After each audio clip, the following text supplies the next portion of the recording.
Welcome into Pressbox Live. I'm Stan the Fan Charles from Pressbox and PressBoxOnline.com. With me, as always, on Monday evenings, Ross Grimsley. Ross, give a wave. Hey, how's everybody doing? All right. It's good to see you got your uniforms up in your new place down there in Bradenton. Oh, finally. I had the people come over. The neighbors did it. The neighbors did. That's great. And with us is Olympic swimming star. No, I'm just kidding. Just kidding. Ex-Major League Baseball player Shane Turner, and Shane will talk about his career in baseball and player development with the San Francisco Giants and all the other positions he's held over a career with the Giants spanning over 20 years. But first, got to talk to you about our sponsor, and that's right, it's C3 American Exteriors. If you go to their website at c3america.com to get a brand new roof for just the cost of your insurance deductible. That's right. Don't let the insurance folks get one over on you if you're eligible for this.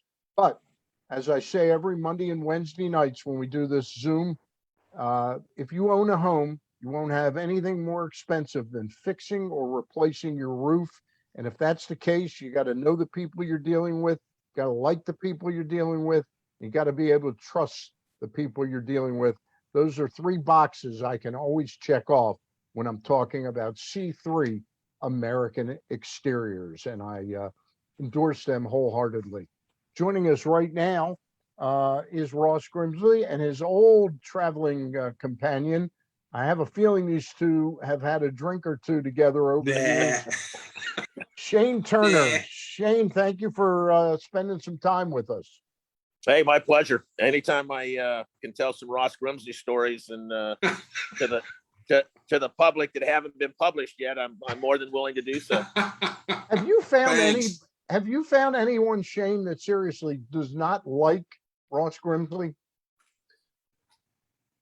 Well, aside from you, if they don't, if they don't like him, there's probably something wrong with them. That's right. That's right. Hey, Shane, I guess it would be fair to say that you had two or three cups of coffee in the big leagues. Is that fair to address your playing career that way? Yes, it is, for sure. I was called up 3 different times with 3 different organizations. Yes. All right, including the Baltimore Orioles. And I looked it up. You batted one time. One at bat. One at bat. Do you remember who was pitching? I don't. I remember it was a ground out to second base, though. All right. And who was managing? Was it Weaver? No. It was after that. It was Frank Robinson. Frank Robinson. Okay. Yeah, Frank Robinson. That far after that. That's right. Yeah, because Johnny Oates and Senior were part of that staff also. All right.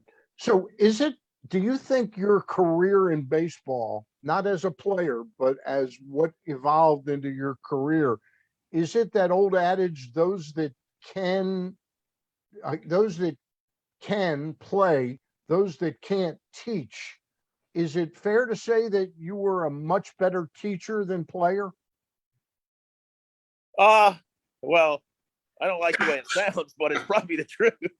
Well, I say it half-heartedly, Shane, because I'm a guy of the highest I ever got was Pony League, Yeah. So obviously you're a good ball player, and I'm not trying to make light of that, but no, I think, circumstances, what they became, moving around as much as I was involved in 2 trades, which is how I got from the Yankees to the Phillies to the Orioles.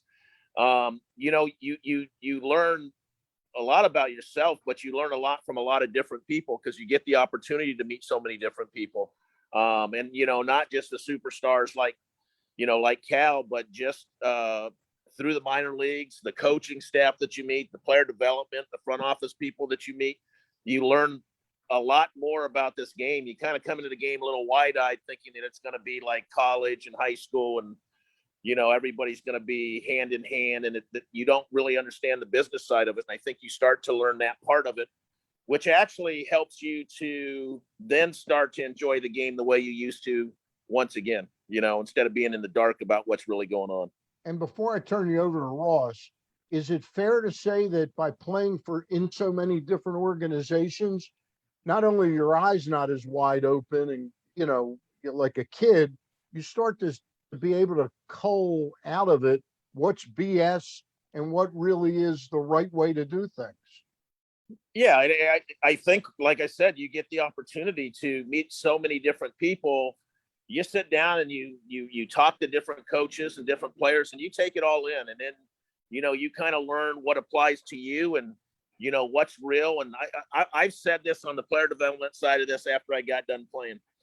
You can lie to a player for a day, 2 days, 3 days. Sooner or later, they figure out that you're not giving them the real deal, and Right. it really hurts your ability to now help that player because they'll never trust you again. So, I think the biggest thing that I took out of it as a player was that I would always tell players the truth. The only thing I would ask them is that they be ready for the truth, and the truth was to help them, not in any way to hurt them. Ross, go ahead. Oh, hey, I'm going to tell you a little bit about what this guy did and is doing now, which is really remarkable, I think. I mean, 10 years coaching or managing in the Giant organization, mostly at AA and AAA. He was coordinator of hitting, fielding, outfield, base running. He was the coordinator of instruction who oversaw all of that. He was the director of player personnel at the minor league level and was on the field doing, I think you were a hitting coordinator also at that time, wasn't you? I was, yes. Yeah, he did a couple of jobs, being the head of the minor leagues, assistant to the GM, and he would get calls from higher ups during the year to come to San Francisco, put on the uniform, and help out. And now he's scouting for him. I mean, he even mopped the floor in Norwich when he was managing there. I didn't forget that. But I mean, here's a guy, if he doesn't have a pulse, a feel of what's going on in baseball today, there ain't nobody in the game that does, because he's been it, he's seen it. One of the questions I got to ask now is, how the hell are the Giants doing what they're doing right now? They got a 4-game lead, over the Dodgers, a 10-game lead over The Padres. San Diego. And I mean, and they're leading the league in home runs. What is going on? Well, I think, if you look how we've won in the past, we're pitching. We're one of the best defensive teams in the leagues. We catch the ball. Right. We just had a little internal conversation, and it was just informational, but we are at the top of the leaderboard when it comes to giving away the least free bases, which means walks, errors, balks, anything. So, I still think that the old way wins in this game, and that in any way means that however you want to do anything, you better pitch, you better catch the ball, and it's timely hitting. And we have hit some big home runs, and we played really well in extra innings, and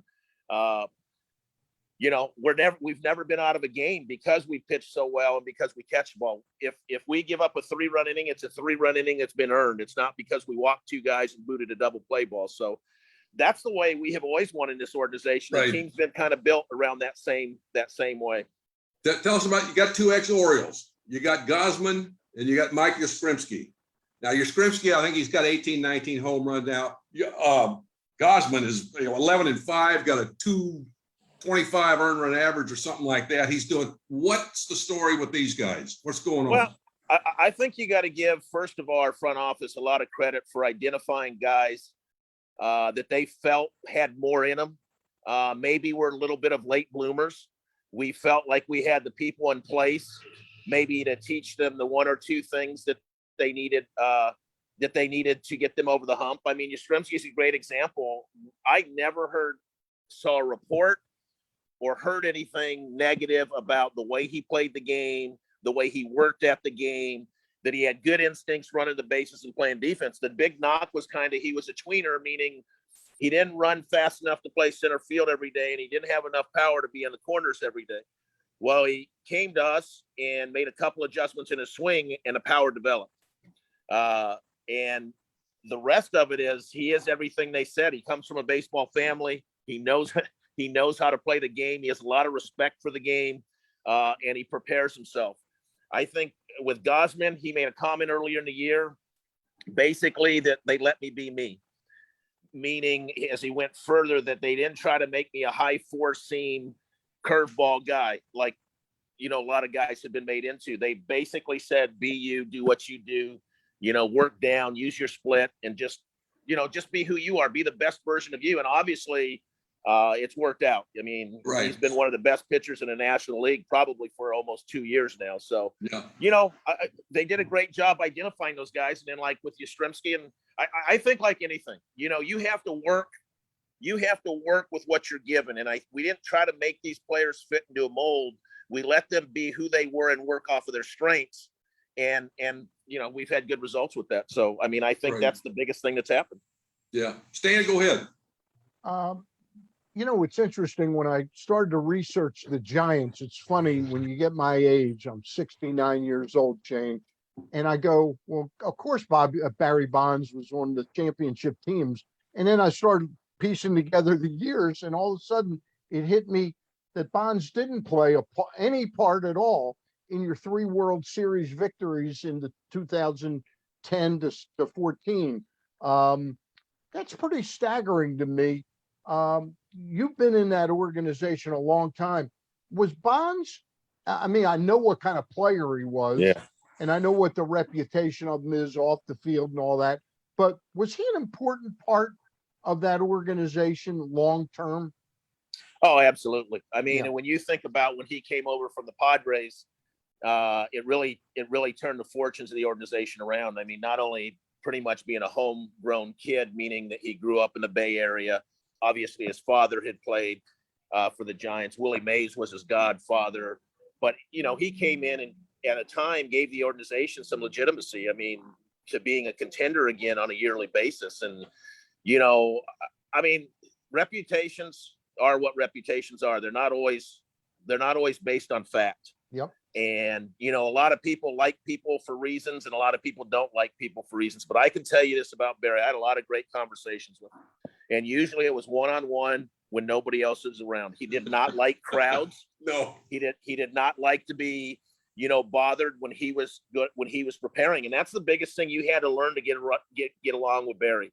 Right. You had to know when he was working. When he was working, leave him alone. If it was a certain time before the game, leave him alone. Most of the time, let him initiate, the conversation. And you could have great conversations with him. I mean, people can think what they want about him. You know what? He was ultra talented. He worked really hard to be as good as he was. And he was just a game short of being a world champion for us in 2002 against the Angels as we blew that lead in the 6th game and then lost in game 7. But people are going to say what they're going to say about Barry.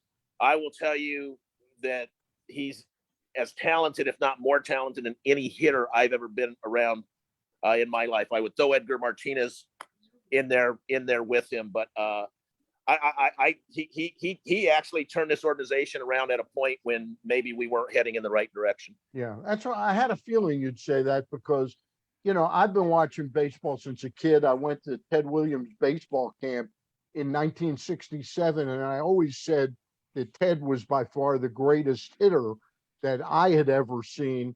But I sensed that Bonds is in that conversation of maybe the 2 or 3 greatest hitters over the last 75 years. So no doubt about it. I'll tell you a quick story. We were in spring training in the cages, and I forget which year it was. And Rich Aurelia and JT Snow were kind of ribbing him about hitting home runs. Home runs are easy to hit. Why don't you try win a batting title? Well, he went out that year and won a batting title and still hit home runs. So that's how talented he was. He could have did anything on a baseball field he wanted to.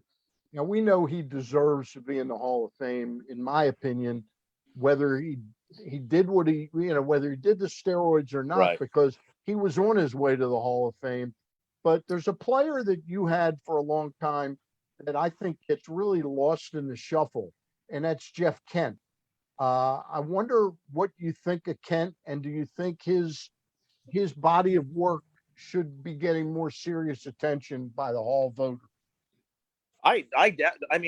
Jeff Kent was, to me, for sure, offensively, the best second baseman in his time, especially with us.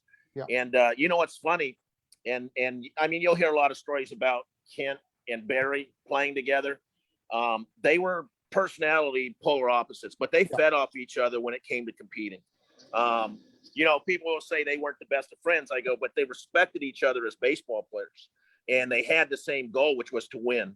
And I mean, if you look at that stretch when they played together, I would say during that era, it's hard to find a duo that produced more runs than those two did together. I definitely, in my opinion, and I agree with you, I don't hear enough that Kent is a Hall of Fame second baseman. It should at least be being considered for it, and it really doesn't come up very often in the conversation. So no, only every year when the votes are being tallied, I go back to his record, and didn't he drive in 100 runs like 8 out of 9 years or something like that? Absolutely, yes, There he did. aren't too many people in No. baseball that have done that. You know, And especially at that position. Yeah, that list is very small. Ross, go ahead. Yeah, Shaner, you know, the Orioles are going through a really tough time. Obviously, they're doing the rebuild and stuff. You know, and I look back, I know the Giants have lost under 500 the last, 3 or 4 years. They lost 98 games in 2017, but nobody came in and totally gutted the organization from head to toe. But you look at 2010 on the World Series roster with the Giants, you had 10 homegrown players. 2012, you had 9 homegrown players. 2014, you had 13 homegrown players. I know that's something that everybody that was there, minor league coaches, that's something we're very proud of, that we're able to do that. How do you see, I mean, do you have to gut a team, an organization from top to bottom to do that? I mean, to get where you're trying to go? I personally would believe that the smart way is to go into organization and find out who are your good baseball people.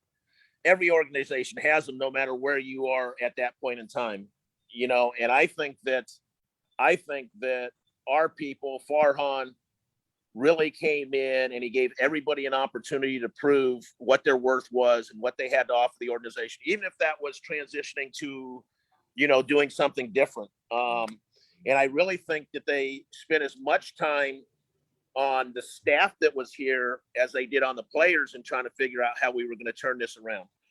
So in my opinion, you know, I would, if I had the opportunity to go in to a place and be a general manager, I think you have to figure out who everybody is. And that's from the clubhouse attendant to your travel secretary, to your hitting coordinator, to your manager, to everybody that brings something to that organization. And I really believe, working for Dick Tidrow and Brian Sabian all those years, Brian always had a saying, it takes a village. Like, Brian never felt like he was the answer to all the problems. He needed to surround himself with people who could help him solve those problems, and surround himself with people who weren't yes men, who would tell him the truth, even if it meant you got yelled at for a half hour. You never got yelled at, did you? I mean, you know, you always understood it because he just wanted what was best. And Dick Tidrow said something one time, a long time ago to me, before, you know, maybe I was really considered. And not to interrupt you, Shane, we just lost Dick Tidrow about 3 weeks ago. Yes, we did. Okay. Yes, we did. I just wanted to get that out. Absolutely. There. Yeah. But you know, where maybe I wasn't as trusted as I became, but he said something out loud to a bunch of us sitting around a table. He goes, we're trying to create something here where everybody can be a part of something for a long time. We all know there's not a lot of longevity a lot of times with one organization in baseball. Once you get on the other side, it doesn't happen very often. But that's really kind of what he and Brian were trying to create here. Obviously, to win, that was the goal, but to win with an atmosphere where you cared about people, where people were more than just a title, and, you know, they knew your families. They knew that when they asked you to leave, that they were not just letting go of a hitting coordinator, that there was a family attached to that also. So you got several chances here before you were asked to leave. Yes, you did. Doing a job. Yeah. Hey, well, one of the things that is being talked about now, and I know I was around when this happened, and I know you went through things. The minor league player, the salary situation. I know we had two pitchers that I think started that, and that was something. Can you talk a little bit about that and your thoughts and ideas? Yeah. Okay. So Garrett Brushhouse, who pitched for me all the way up to AAA, then when he got done playing, became a lawyer. He basically got a lot of signatures from a lot of former Giant players, but also other minor league players, and basically started a suit to basically sue that they were paid under minimum wage. I had to go to New York City as a director of player development. All 30 of us had to go at different times. I was the actual last director of player development to go. And basically I was deposed and asked many, many questions on scheduling and what they get paid for and what they don't get paid for. For example, spring training, they only get meal money and meals supplied in a hotel, that type of stuff. My feeling, listen, I'm someplace in the middle. I feel like you don't sign a minor league contract to make a living in baseball for a long period of time. But I do feel you should make enough money that as soon as the season over, you shouldn't have to go take a job for UPS because you got to pay bills. That the salary should be enough that it covers you through the season, so that as an athlete, I can go work out and do the things I need to be done to be in my best shape and give myself the best opportunity. I think they should be paid through spring training. I think they should be paid in instructional league. I mean, I think anybody would agree with that. What that number is, somebody higher than me will make that determination. Salaries obviously have improved a little bit since this happened, but not necessarily mandated. It's just some organizations that have taken it on themselves. It's also, in my opinion, part of the reason that minor league baseball has been reorganized to make it more efficient, but also, you're going to pay players more money. Somebody's not getting paid. And unfortunately, that happens to be a lot of coaches and people in minor league cities who used to have affiliations and don't have them anymore. Hey, well, you talk about that, and a lot of clubs, major league organizations did extra stuff for players. I know the Giants did, and a lot of teams didn't get any recognition for this, and they were doing it way before. I would think they put up guys at the hotel year round, if I'm not mistaken. But elaborate on that a little bit, what the Giants did, because I know they did some things that other clubs didn't.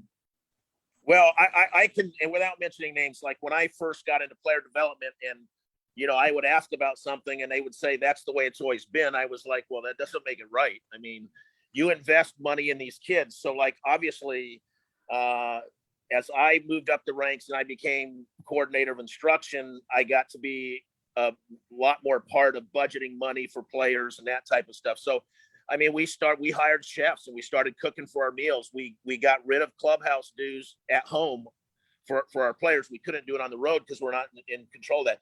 We catered all the meals that came into the locker rooms. Kids that were staying in Arizona, obviously didn't have to pay for the hotels.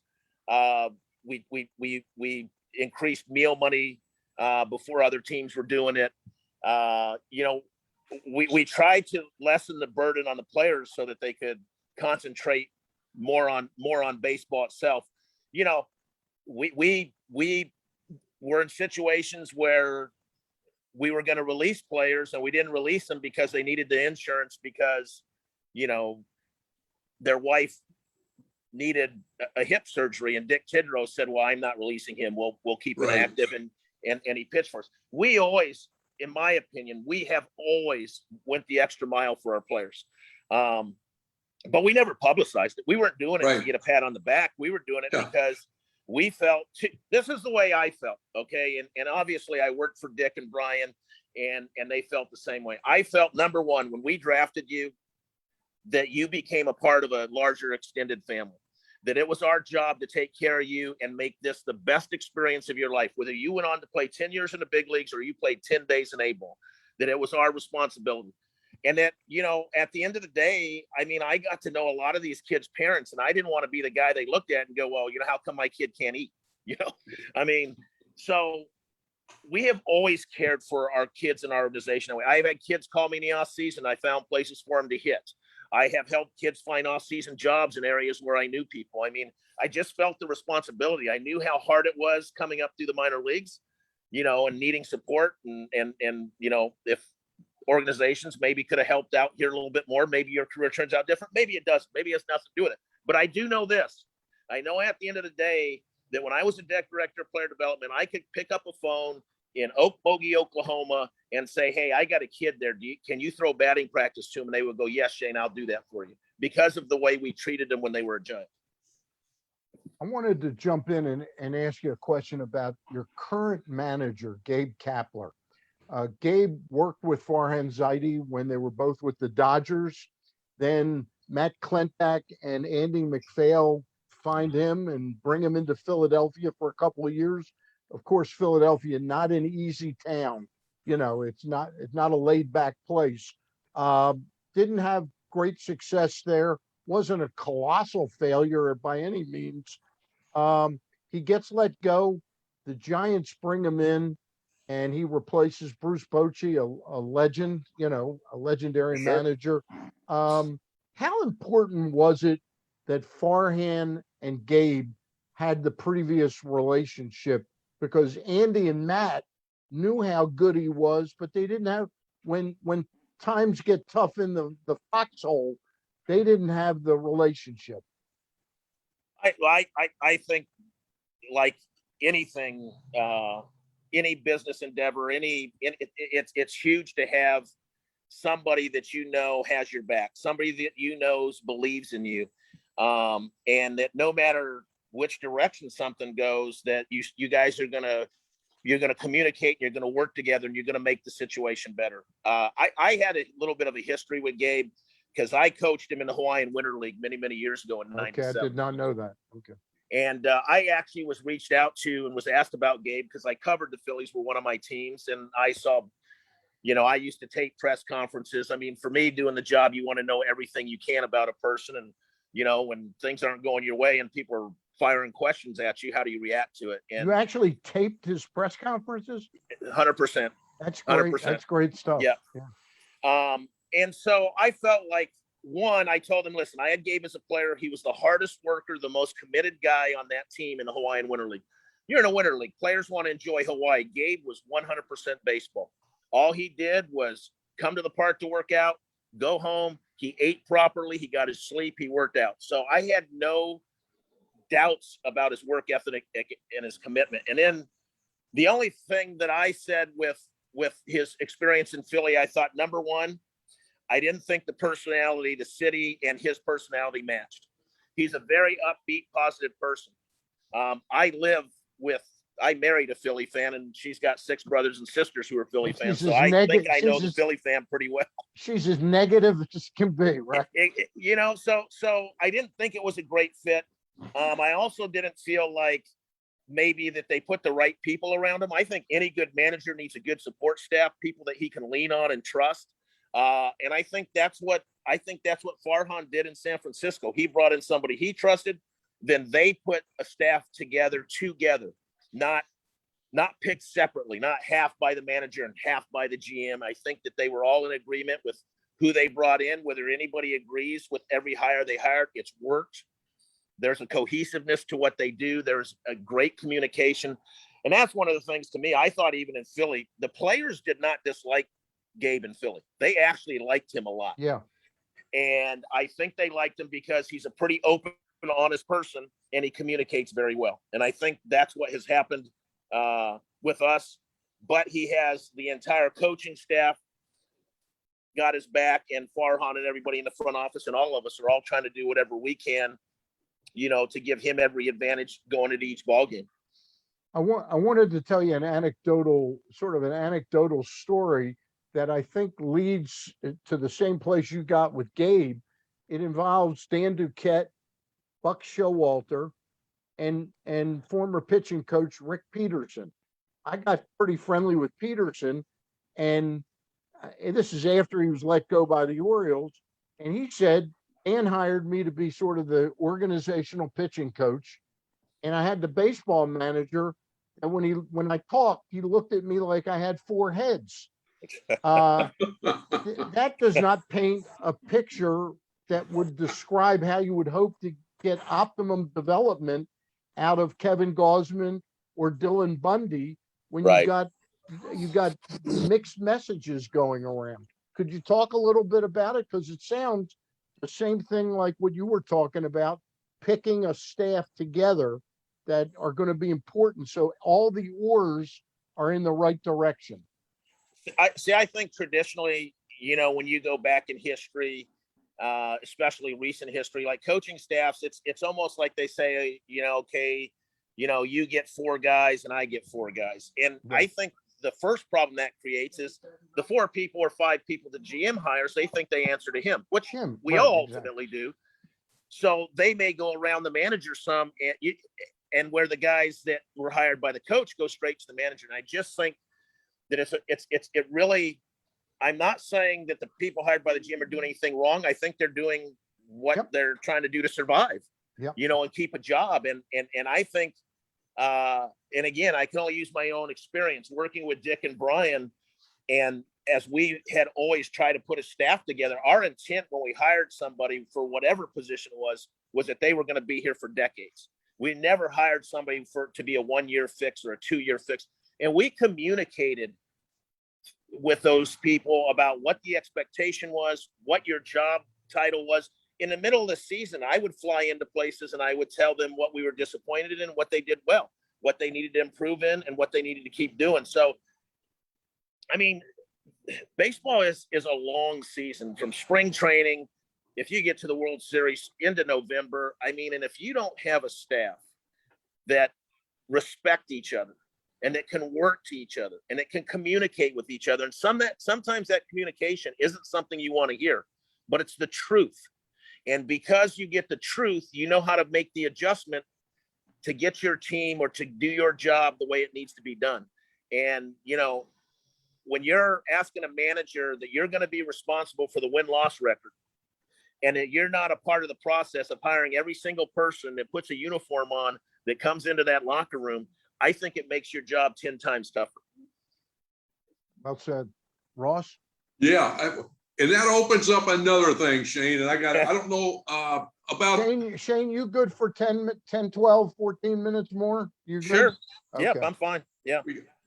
About a month ago, the New York Post wrote an article. It said, "Rotten baseball not talked about on major league shows." So the way a lot of way the game's being played now and not being played, how it is. You've seen it, at the big league level, but you've seen it more at the minor league level where you've been around. And you talk about the unity of the coaching staff, how important that is, how important it is for those guys to actually coach and coach during the game. Now, we've talked about this and kind of talk about the state of the game now from the coaching perspective and what they do and they don't do, even what the players do and don't do now. I know I've seen it. Even Stan made a comment today about it. But tell us a little bit about what you've seen and what your thoughts are on that. Okay, I will start with 2 things first. Number one, and you know this, but I love this game, and I respect this game, and I respect everybody who works in it, and I respect their opinions to do things how they want to do it. I also am a firm believer, and you know this. This was my mantra when I was in charge. We coach before, during, and after. They're all 3 very, very important. The how anybody wants to hit or pitch, how you want to teach it. Listen, there's 1,000 ways to get to doing something the right way. We've seen it. Guys with high leg kicks, guys open stand. I mean, there's a lot of ways to get there. My biggest concern when I go and I watch a game and I watch a guy who throws 89 to 92, who needs to be a command guy because he doesn't have overpowering stuff, can't throw 3 strikes in a row, that every count is 3-2, that after 5 innings, he's thrown close to 100 pitches and barely 50% strikes. This is an A ball. All that should be being taught in A ball is throwing strikes, repeating a delivery and throwing strikes, and learning to command the fastball to both sides of the plate. Now, this this guy's being taught to pitch the same way as a guy who throws 100. You're taking every single pitcher and you're trying to make them be the same guy. And I don't care what era it is, whether it's today or 1900, when you try to teach, when you don't look at an athlete's strengths and what they bring and then teach him accordingly, you are going to hurt as many players as you help. That guy that throws 89 and 92 has a chance to pitch in the big leagues, but not if he can't throw strikes. They're gonna stop looking at him in a year. Same thing with the hitting side of it. Is like, if you, I mean, I don't know, would Rod Carew be looked at? Would Tony Gwynn? Are they even prospects? They're Hall of Fame players. But we're trying to teach a 5'9" guy to hit like Willie Stargell. They're different animals. You have to take that player's strength and you have to look at what he does well, and you have to get him to maximize that to the hilt to have any chance of being a big league player. He may develop power later on because as he gets to the big leagues and he faces 80% of the same pitchers, he's going to have a good idea when a guy's going to come inside. He's going to have a good idea when he's going to throw his breaking ball. And that's just developing a history with the league and with pitchers. The last part of this that hurts me to my core, because you know how huge I was on fundamentals, the base running, the outfielder's lack of arm strength, and then not knowing where to throw the ball with a 4-run lead in the 9th inning, cutoffs and relays, the Shane, lack of communication on pop-ups. Shane, how about just catchers knowing how to catch, to keep a ball in front of them? Well, here's the thing. I can't blame the players. This is the way they're being taught. And I've said this in an area. I never blame the players. If you tell me catching on one knee, striking out 150 times, hitting 210 and hitting 25 home runs is going to get me $10 million a year, I'm going to do it. So the game is on us as coaches, as instructors, as the people who are in charge of the game. Go ahead, teach. You believe in home runs. Earl Weaver believed in the 3-run homer. Then teach your guys to hit home runs. But why can't they run the bases? How come when they got a 4-run lead and the ball's hit to them, they're trying to throw the runner out the plate and runners are taking 90 more feet? That is what concerns me more, the way the fundamental part of the game. You asked me, how are we winning? We play defense, we pitch, and we get timely hitting. I don't think that is ever going to change. Yes, there are going to be times when, listen, if you got 9 guys who can hit 20 home runs, that's a great thing. But what if they can't play defense? What if your pitchers can't play strikes? And that means you got to score 10 runs every night to win. That's a tough thing to do. Did the scout tell you that a pitcher can't throw? You can't teach a pitcher to throw strikes. Didn't the scout tell you that? It's been said to me, yeah. But you can't teach a guy to command the baseball. I'm like, well, yes, you can. I go, first of all, how about we try teach him to repeat his delivery? That'll make it a little bit easier. A little bit easier, yeah. You're going out and watching guys pitch, and you might like their stuff, but I mean, you're like, how does that play at the major league level if he can't throw strikes? And you look at that delivery, and he can't repeat a delivery. So, his arm's all over the place. How is that ever going to be consistent? I don't care how hard you throw. And people say, well, take him out of the rotation. Well, so you want a guy coming in the 7th inning out of the bullpen in a 1-run lead that can't throw strikes. I mean, and that's and listen, I see some good things. I've seen some organizations that are out there doing early work that are stressing fundamentals. But I go to the park early. I want to know who's working. So I don't wait till 5 minutes before game time to go to the game. I'm at the park at 3 o'clock. I want to know who's working. What if it's a hot day? Yeah, well, yeah, that was another comment made to me. We're taking a hot day. And I mean, my only question was this. I managed in Fresno. You coached in Fresno. You coached in Shreveport. Yeah. 100+ days, right? So I don't know. Can you get creative and inventive and say, okay, the first 3 hitters come out and hit. Okay, you go in. Second 3 hitters come out of the club. There are ways to still get your work done and minimize, the effect that the heat has on them. And I always felt this way. I told somebody this. I didn't play in Baltimore a long time, but we were in Old Memorial Stadium. And what I noticed every single day, Cal took his ground balls every single day. And I'm telling you, the summertime in Baltimore is not a cool place. And Memorial Stadium, I don't know. I think it was 15 degrees hotter there. But he took his ground balls and did his work every day, and he played every single day. So everybody isn't Cal, because that's a mental toughness that you got. But we can help, and we can create an atmosphere where, and we did this with the Giants, and you were a part of it, where we're going to get our work in. Okay, we will find ways to keep you rested and keep you cool, but we're going to get our work in, because the only way most of these guys are getting the big leagues is to do the work. If they don't do the work, they don't get better. Right. With two coaches in the heat. Yeah. Yeah, you and me in Freeport and about 30 players doing hitting all the ground balls, throwing all the batting practice, doing all the extra work. Exactly. Really? And that's the thing. I mean, you talk about the minor leagues. Some organizations are getting a little better, but how come there's only 4 or 5 coaches and you got 8 or 9 or 10 in the big leagues? I mean, I understand it's money, and I get that, but there's an investment being made in these minor league players. I mean, you're handing some of these guys $7 million, 1.5 million, 4 million. I mean, I want them to get everything that they need to get better. And that might be more than just 3 coaches, trying to help 25 players at one time. I mean, really? I'm just saying, from a perspective of the investment that you're making, it's money well spent. We're talking with Shane Turner. He works with the San Francisco Giants. He's been a scout, a development person, a coach, and a minor league manager for many, many years. Shane, in the time we have, I got a couple of things I wanted to ask you. What has happened to infielders taking infield before games?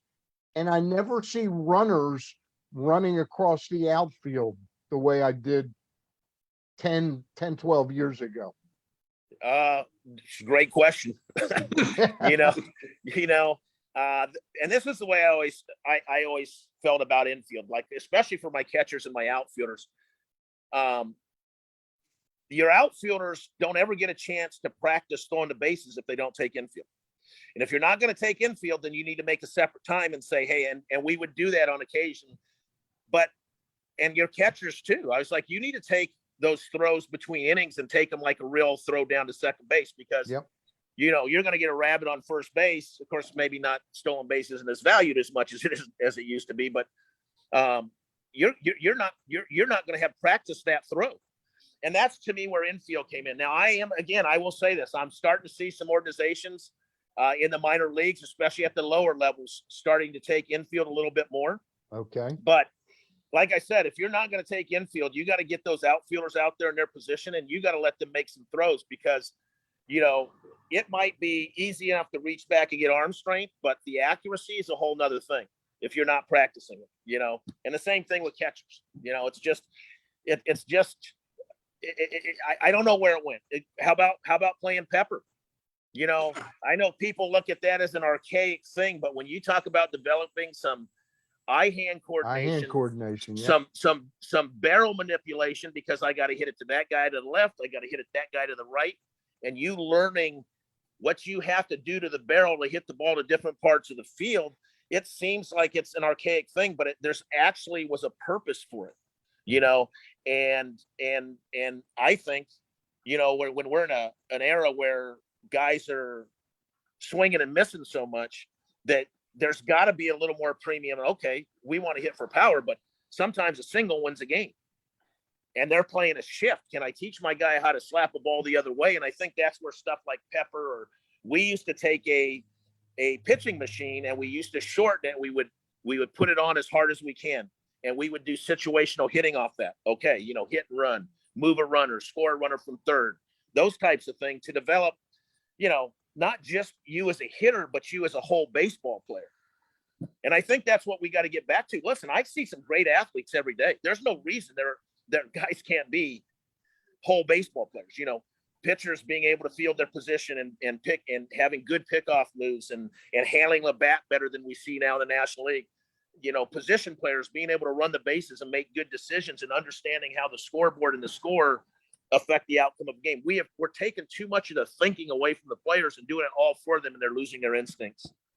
I've got two players to ask you about. We know if you look at the win-loss record in Baltimore, it's lousy right now.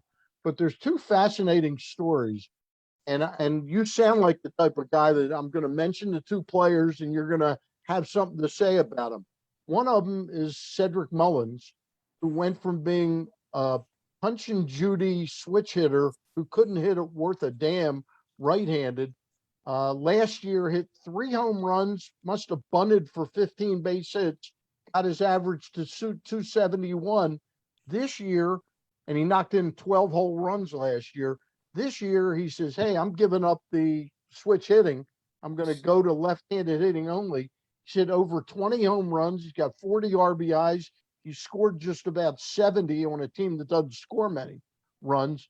That's a pretty remarkable story, isn't it? It's a great story, and I've seen him play in the minor leagues for a couple years, and you know, I think, and this is going to sound weird, but I think switch hitting sometimes for a speed guy is the most overrated thing in the world. Yeah. Especially if you're already a left-handed hitter trying to get him to be a right-handed hitter. You know, he was always athletic. You could see him run around the outfield, was a plus defender even in the minor leagues. You just always thought there's more here in this kid, you know, and I know that the Orioles liked him and they were a little disappointed in him. And I'm sure other organizations asked about him, and to their credit, they held on to him. But I just think you're seeing a guy that went to the side he's more comfortable on. You know, he's going to see more right-handers anyway. You just cut his workload in half. He only has to work on his swing from one side. He's athletic. He's strong. You know, something just clicked, and there was less to think about. There was less to worry about, you know, and he was just able to swing the bat. And he's actually done a fantastic job at staying in there against left-handed pitching. He's done a remarkable. And that would be the thing. I mean, and I don't know his history from the very beginning, why he became a switch hitter. You know, I see it all the time, and I'll say this in Latin America when I was with the director of player development, I would see guys switch hitting, and I would think, why is he hitting from the right side, or why is he hitting from the left side? You know how long it's going to take to develop that swing? And you'd look at the other swing and go, man, that swing's playable. How do we know at 16 this guy already can't hit right-handers or can't hit left-handers? He doesn't have enough at-bats. Why are we messing around with switch hit? I mean, it was always a thought in my head, because I know I switch hit growing up. And when I got to college, or actually by my junior year in high school, I gave up the right-hand side because I just had to work so hard at that side to be competitive, that I felt like I was spending so much time on that side that it was hurting my other side. So I know how much work goes into it. And I do know how much, I mean, listen, I mean, it's great. There've been some, you know, great switch hitters in this game, but the credit to those guys who are able to do it and do it at a high level. I mean, that's not an easy thing to do. That's like asking a pitcher to be an equal pitcher from the right side as he is on the left side. You're asking a hitter to do that. That's difficult to do, especially when you start getting to the major league level. Shane, I've got one more player to ask you about. Then we'll let Ross ask you a couple, and then we'll let you go. Okay. You got it. The other player is a guy who, when I mention him, maybe not the greatest guy in the world, but the Dark Knight from the New York Mets, who at one time threw the ball 100 miles an hour. He's been humbled a great deal by this game and the vagaries of his coming back from so many injuries, including that thoracic outlet surgery, which I can't imagine what that does to a pitcher's body. But he's gotten to work under Chris Holt this year, and I think he's a believer in Chris Holt, and Chris Holt's a believer in him. And somehow, you know, a month ago, his earned run average was 7.5 runs a game. And he's put together, it's only been 30 innings, but he's put together 30 innings that all of a sudden his ERA is under 2. The whip is right where you want it to be. It's phenomenal. The walk strikeout ratio, he's only given up 2 home runs. It's hard for a hard thrower to really learn the art of pitching. Is that what's going on with Matt Harvey right now? Nope, I lost you guys. Oh, there we go. We got you. Yeah, you know, I'm gonna give you a little bit of a comparison, and this guy had a little more success, but Tim Lincecum for me. Okay. You know, Timmy came in and he was really a thrower. He had great stuff. That's how he got people out. When his stuff started to back off, he still had a good arm. He still threw 92, 93, but he had never had to locate and pitch and necessarily worry about what pitch he was going to throw, because all his pitches were swing and miss pitches. And I don't think Timmy ever got to the point where he was able to do it. And I think a couple things. I think number one, you have to come to a realization you're never going to be the person you were before. Okay. Number two, you have to come along with somebody who has the patience to spend the time with you and have the compassion and the time to spend with you to tell you you can still be successful, but you're going to have to be different. And you, as the athlete, have to be at that frame of mind going, I still want to compete. I still want to play. I believe you. I still can get people out. Let's go to work. Yeah. I mean, and that all happening and coming together at the same time can be very, very rare, you know, but it is capable for that to happen. I think that's why you see guys like a Glavin or a Maddox, why they pitch so long, because they pitched from early in their career. You know, yeah. I mean, I don't think people will remember that Maddox could touch 95 at one time, and he could pitch 93 to 95, but he very rarely did once he became successful. And I think once you, especially for a power guy, you know, that's that macho thing. You know what? I can throw this ball by you anytime I want, and you have to realize that I'm to throw the ball by you. I have to set you up now. I can't tell you, hey, here it's coming, and you can't hit it. And, you know, I saw him the last couple years, you know, well, not 20, but the previous years when he was bouncing around, and I still liked his stuff. Yeah. You know, it wasn't who he was back in the day, but you're still like, that stuff is plenty good enough to be a successful big league pitcher. But you could see he still had that mentality of rip it, yeah. Let's go, you know? So it's, yeah, I mean, you know, those are great stories when they happen, because you do have to humble yourself. The guy that I compare it to is, and this is 30 years ago, was Frank Tanana, who at one time was up there with like a McDowell or a Ryan, and he had to learn the art of pitching, and he hung around for another 15 years once he did. Well, I grew up in Southern California. It used to be Tanana and Ryan, and then start crying because they didn't have any more pitching. But yeah, but watching those two, and I don't think people remember Tanana like that, because he was a very hard thrower. Right. Yes, he was. Yes, he pitched inside all the time. Yeah. All the time. Amazing. Shane, I got one question, and I know we've kept you for a while. I appreciate it. We both appreciate it. Yep. Yes, you know, I like Tito's. Well, I know that, and I have some Captain Morgan, but we'll get the Tito's out in the mail. Yeah, really. But you know, the collective bargaining agreement's coming up, and there's talk about a strike. What are your thoughts on that? And then we'll let you go. You know, it's a hard question, because I think it's all over the place. I mean, you know, I would not be completely surprised if there's some kind of holdout or strike. I just think that there is not a whole lot of good communication going on, and when you hear the Players Association talking, they sound like they're a little upset about some things. You know, and I think the way the game's gone, and I think that there's going to be a change in maybe the way the players get paid, because obviously we've gone through a stretch where for most guys, if you hit 30, they ain't going to pay you. And, you know, these are some guys who played a lot of good years for limited and let's people out there don't get upset with me, limited money, comparatively speaking. When they're their best, they should be making their most money. If you were, you know, let's say, for example, if you were an actor and you're the most sought of at 24, they don't say, hey, well, let's go to arbitration and you can only make this. They pay them, you know, $140 million. And I just think that the players want to know that there's career after 30, that the salary structure maybe can get changed a little bit. I don't know. Maybe we go archaic and say everybody's a free agent every year. People will get paid. You know, people will get paid. you know, I think you got to change. Marvin Miller was smart enough never to bite for that, because there were a lot of people were saying that, and Marvin Miller knew it was important to keep the Absolutely spigot not turned on. Well, because there'll be 30 catchers every year that are available.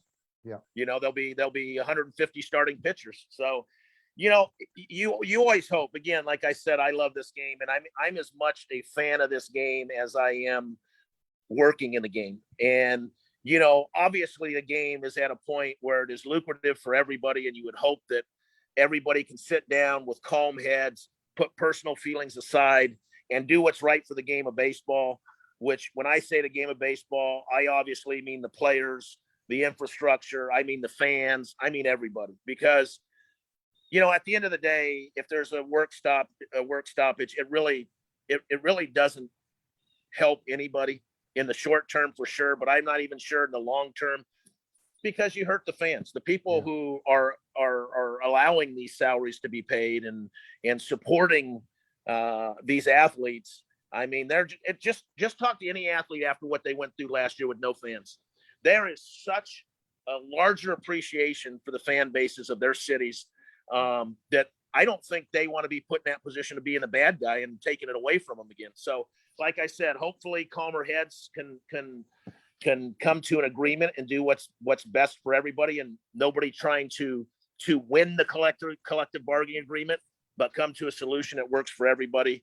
But I always fear anytime this comes up that it could go sideways, because I think sometimes egos get involved and people get upset and they just decide that I'm gonna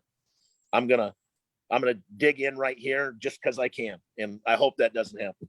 I'm just worried that Rob Manfred and Tony Clark aren't the right two guys to be trying to come up with an agreement.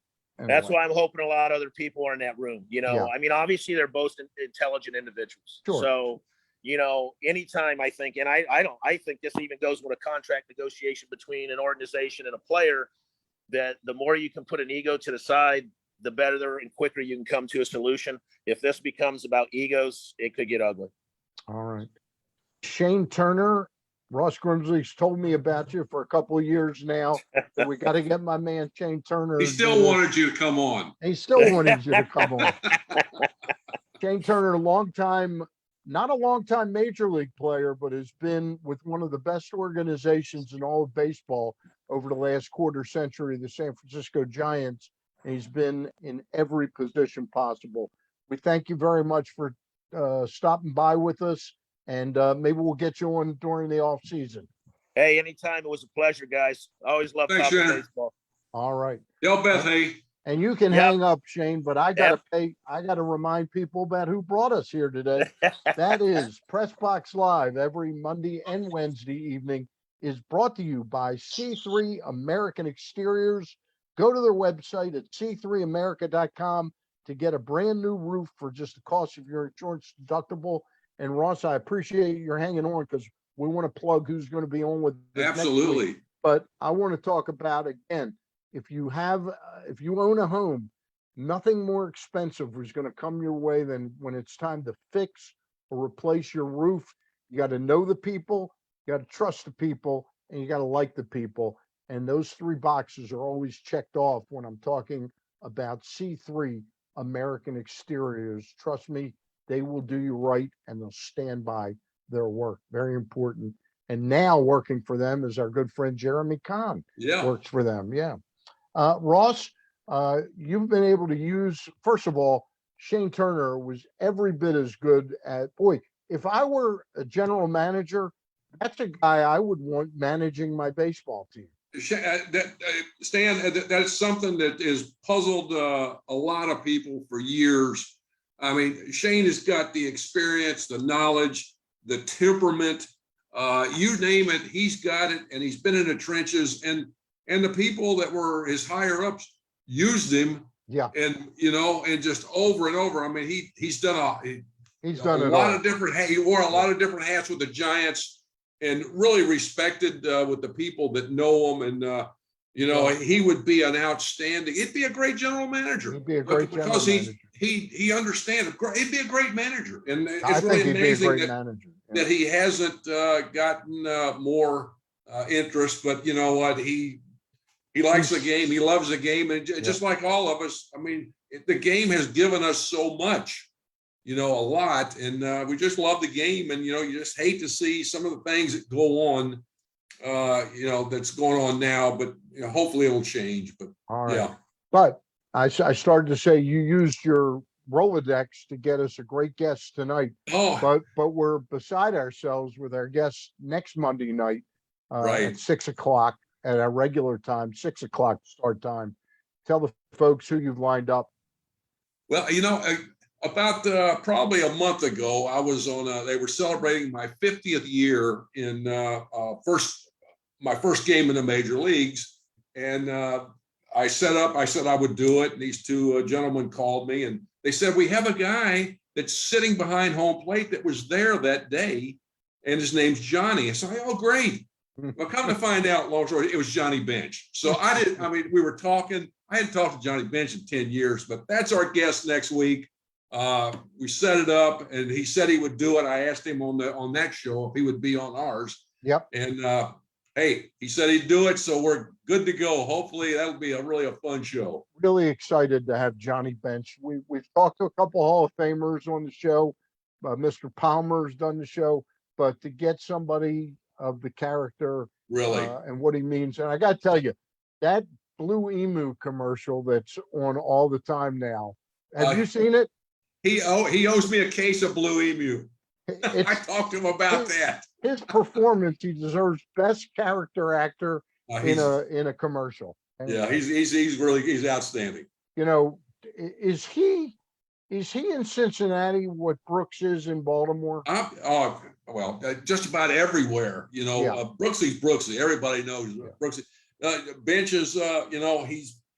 You mentioned his name, and everybody. I mean, there's nobody to compare him to really that I've seen and or heard about. You know, and but he's. I mean, what a thrill it was! I was collecting baseball cards, and the next thing you know, I'm throwing to Johnny Bench. Bench must have been unbelievable. What a dream, you know. All right. Anyway, we're excited to have that next Monday night for folks out there. So spread the word far and near. Thank you, Ross. Enjoyed doing the show with you every Monday. Yeah, it was a lot of fun. All right. For all of us here, for Shane Turner, Ross Grimsley, I'm Stan the Fan Charles. Gary Stein and I, Wednesday night, will have Dr. Sandy Siegel, Chesapeake Urology, a former CEO, now retired, but still very active in the prostate challenge race that is now named in his honor. He'll join us this Wednesday night. We'll see you down the road. Don't forget, O's on tonight against Tampa Bay down in Tampa, Florida. See ya.